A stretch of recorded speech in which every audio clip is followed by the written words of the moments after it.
The moral argument for God's existence.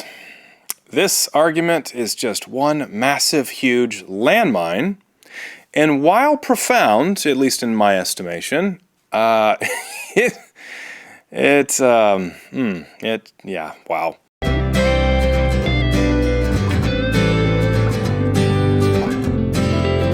Okay, so the moral argument for God's existence is an argument that dates back for, well, ever. And it finds its first kind of real major formulation with Aquinas, at least within the Christian tradition. You'll trace it all the way back through Aristotle, some of the pre-Socratics and so forth. It's kind of, you'll find elements of it all through there. The Christian tradition also will see it in a lot of places. But really it starts with Thomas Aquinas as far as the systematization of the argument. Arguably, we're going to start there anyway. However, the only problem is that this particular formulation of the argument is a little archaic in our language and thought process today. I think it's still a profound argument, but I've not found it to be terribly useful in most discussions, to be perfectly honest. And I think there are other ways to present that it might be a little bit more helpful. So I'm going to start with Aquinas, and then I'm going to proceed to a little bit more of a modern moral argument, a little bit more in the C.S. Lewis vein of thought. And then I'm going to present kind of another way of looking at it in a way that is not deductive by nature. It's not going to lead you to an absolute conclusion. It's going to be a little bit more of a probable conclusion, so maybe not quite as stringent or strong as a transcendental or an ontological or even a cosmological argument. But I think it can be, if employed correctly, still profound for us today. And I'll try and show us how that happens. And, well, maybe I'll have varying degrees of success. So let's start off with Aquinas, and let's start with point number 1 of his fourth way. Whatever possesses a property more fully than anything else is the cause of that property in other things. Whatever possesses a property more fully than anything else is the cause of that property in other things. Now, the modern person listening to this is going to say, that makes no sense. Just because something has more of a characteristic than anything else doesn't mean it causes it in all things. That's stupid. Really what Aquinas is getting at is more of a, if you have a property, whatever possesses it in its full would be the cause of the definition of that property, which can be applied to everything else. It kind of philosophically makes sense, to be perfectly honest with you, because if you don't have a definition of something, the standard definition of it, then why would you ever apply it as a concept? You might argue that Plato had a little bit of this idea with his idea of the forms, where there exists the perfect essence of things, and then we live in mere shadows of this. You might argue that he was kind of moving to that Platonic idealism. Maybe not. Either way, the philosophical statement itself, that whatever possesses a property more fully than anything else is the cause of that property, or at least the cause of the definition of the property. I mean, it does actually have a merit. It does kind of work as a statement, even if a little weird. Let's go to point number 2. Number 2. In the world, we find a gradation of values, or different grades of values, if you will. Some things are more good, some more true, more noble, etc., than other things, which assumes a perfect standard to which to base such judgments. Well, if you have that sort of reality, then you therefore must have some sort of a perfect standard for good or gradation of values. And that would be God. In other words, God would be the definition of, the highest form of all of this gradation that we apply. Without there being a God, you don't apply any gradation of anything, because there are no categories to begin with when it comes to morality or ethical truths or something's more noble or nobility in the thought or whatever you might say. Again, interesting argument, a little archaic.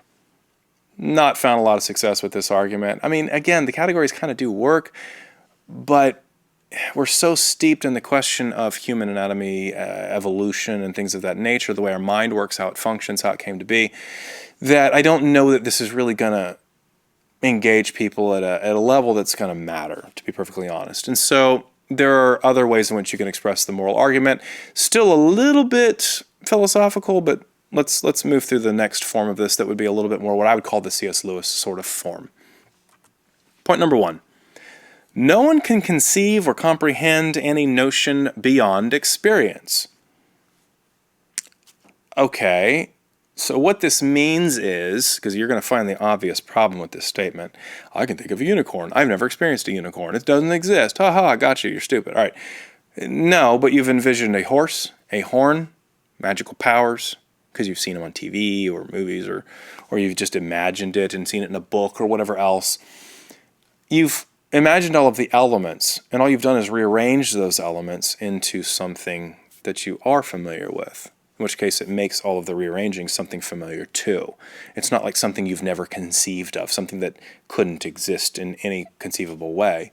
You can't imagine those things because the only thing you can conceive of or perceive of is stuff in your existence that you have come in contact with, or things of that nature. And so point number 1, it's kind of a true statement, to be honest with you. Let's go to point number 2. Number 2, all humans inherently have a notion of good and evil, or right or wrong within them, not agreeing necessarily on what good and evil happen to be, but an understanding of the very concepts of good and evil. In other words, you may say it's good to kill and eat people. I say it's evil to kill and eat people. We're not maybe going to agree on what's good and what's evil, but we are talking about the concepts of good and evil as if they are meaningful in some way. Why would you even be having this discussion with me that something is good or evil in categorical sense if there isn't some sort of a foundation for these categories? Why would we disagree about ethics or good and evil in general if we don't at least have a fundamental understanding of the concepts of good and evil in the first place? And where would we have gotten these things? Because the concept of them seems to transcend us. And therefore you must have some sort of a perfect good, or dictating of what perfect good, and thereby what the absence of that thereby evil, aka Augustine, would be. Now, does this argument actually add up, or does it work?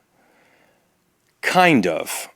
Again, I think it might actually work, but it's going to take a lot of explanation. It's going to take maybe walking through a scenario and seeing if there can be another explanation for why there would be conceptual good and evil in the first place with which we can debate.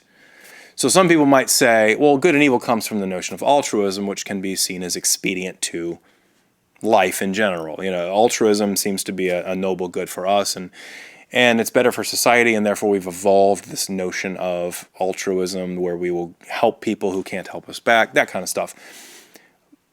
But it's a little more complicated than that to me. Let's think about the evolutionary process, and let's actually ask the question of, can these concepts actually come into existence within the realm of human evolution, which scientifically we are told is absolute, and I don't have a problem with that, it's fine. But let's just go ahead and let's work our way through that, and let's figure out what exactly these abstract concepts of good and evil, as if it's what you ought to do and what you ought not to do. It's the right thing to do. Where do these come into play? We're going to see if society really can create these concepts in a hypothetical scenario that hopefully is as real as possible. And if it can't, then we really are kind of up a creek and kind of have to rely upon some sort of a supernatural being. Or I say supernatural for the simply greater than all things, omnipotence, if you will. So let's start off way back in the day, before human ethics, if you will, cavemen days. So you've got 5 cavemen. All right. And all of them somehow end up at a cave. Hence, they're called cavemen. So they are at the cave, and they have no ethics, no morals, really. They just kind of exist and want to eat. So I guess you might say that the greatest good to them is survival, because, well, survival instinct is pretty strong in life because we want to live.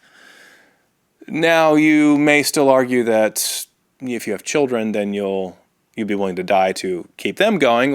Again, that would be a trait that we would kind of evolved in order for the evolution of the species, and the species to continue. It seems to be a pretty important thing. So the people with the trait of surviving of your kids, even if you die in the process, would have been something that would have continued on. But let's just take this this thought experiment at kind of its value that we have it right now. So you have 5 cavemen, and they're in a cave, and during the first night, one of the cavemen dies.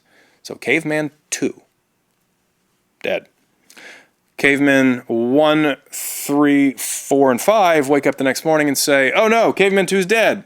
Who killed him?" And everyone's like, that's just the way he woke up. I mean, when we woke up, he was just like that.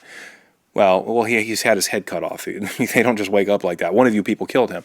Well, how do you know it wasn't you? I mean, you know how the discussion's going to go. They're going to be arguing and everything else. So now they're looking at each other, spears out. Don't know who the killer is, right? Well, that day passes on. The night passes on. Nobody dies the next morning. Or when they wake up, there's nobody dead. That's good. Yay, we successfully have survived the night without someone getting killed. Except they notice that Caveman 5's gone. Why? Because Flying Pterodactyl came and took Caveman 5. Yes, in this world, pterodactyls live with cavemen, because I said so. Okay, not in reality, but in my story they do. Well, you now have 3 cavemen left. Yeah, 3. So Caveman 1, Caveman 3, Caveman 4. They're the only ones left. They're looking at each other saying, okay, can we set just 2 rules in place that we all agree to abide by? And just all of us not break these rules so that we could all live? Because I don't want to die. Rule number 1, don't kill each other. Just don't do it. Number 2, protect each other from things like that freaking pterodactyl. And all the cavemen get together and say, yeah, I think we can abide by those rules. I'm cool with that. I don't want to die. You don't want to die. Cool. So now you have 2 laws, and they're based upon self-preservation. They're based upon, if we band together, maybe I can live. Still a very me-centric, self-preservation-based legal system. You might say invention of ethics. But notice the invention of ethics is simply about survival. Okay? Well, one day in the future, cave women show up, and they get together and have cave babies. And now you have little families. So now you have 3 little families. And it's exciting and wonderful and everything else. And as the cave babies are growing up, they're beating each other up and not protecting each other. And the cave dads say, hey, cave babies, you can't do that. You can't go around killing each other. You gotta protect each other. You gotta stand up for each other.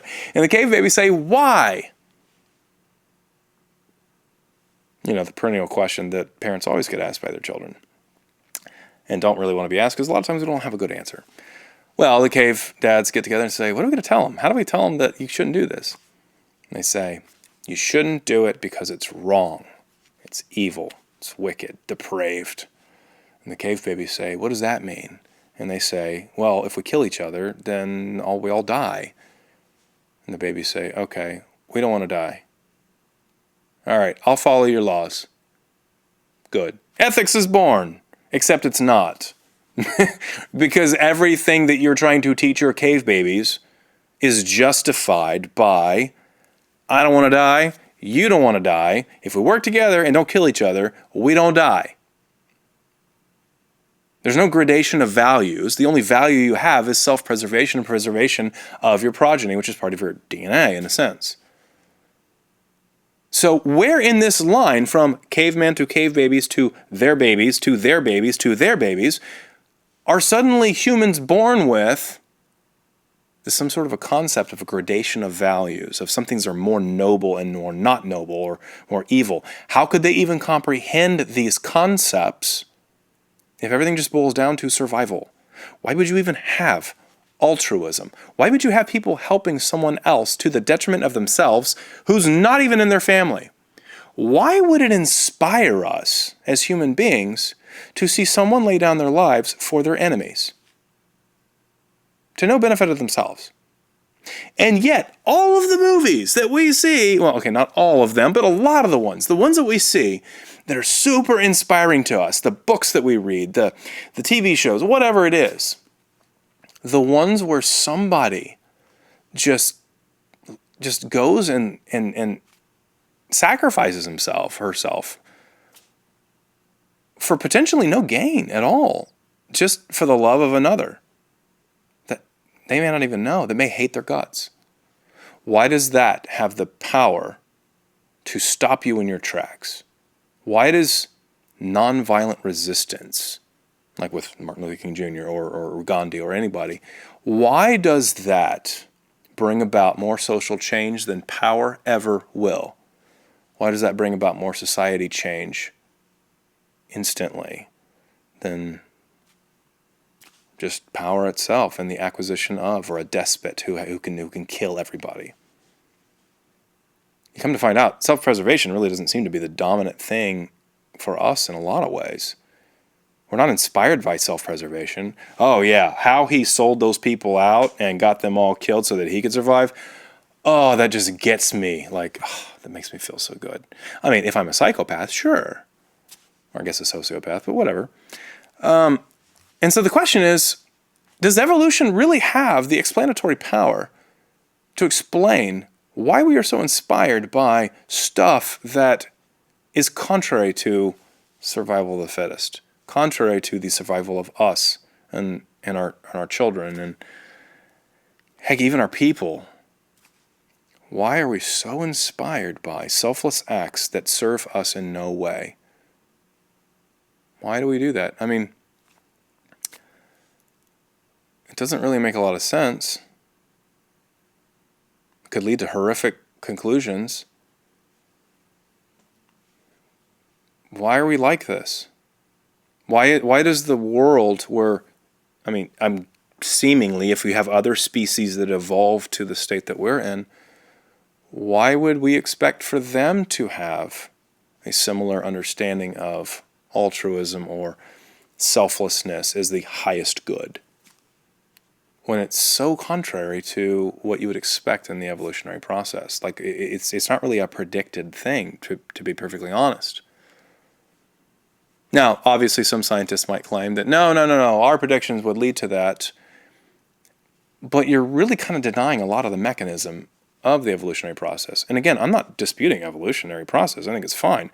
But it does sure seem like the fundamental nature of life itself, the bent of life, where people thrive. I mean, you even articles coming out in the not too distant past indicating that human beings typically will thrive when they're embracing more of a selfless sort of focus. Why is that so?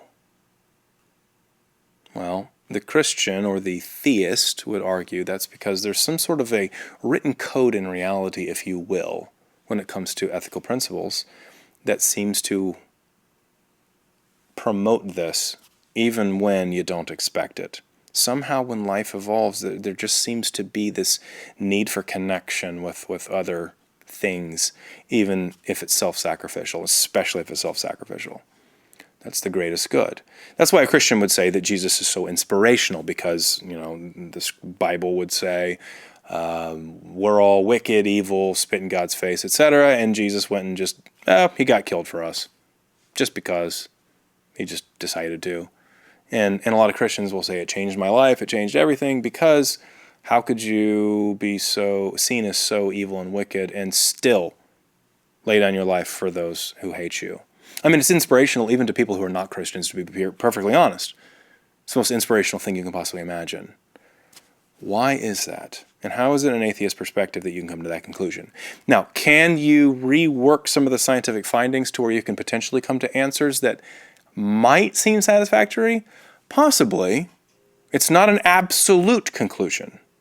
It's more of an inductive conclusion that says, which kind of sounds a little bit more realistic, which sounds a little bit more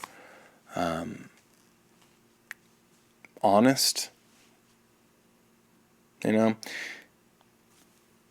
that's for you to decide, I suppose.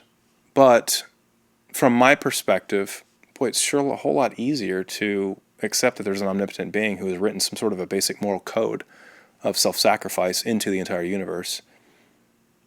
And before you say something along the lines of, yeah, but this universe is trying to do everything it can to kill all of life, that's true. That'll be a little bit more on the teleological argument. But when it comes to the code of life itself, it seems to be written a little bit more in favor of the inspiration is from self-sacrifice, which seems to be contrary to survival of the fittest. All right, that's the basics of the moral argument. I'm trying not to overreach on the argument. I'm trying not to say, therefore God has to exist, because I don't think you can get there from the moral argument. But you can make a very profound statement and ask, why is it this way?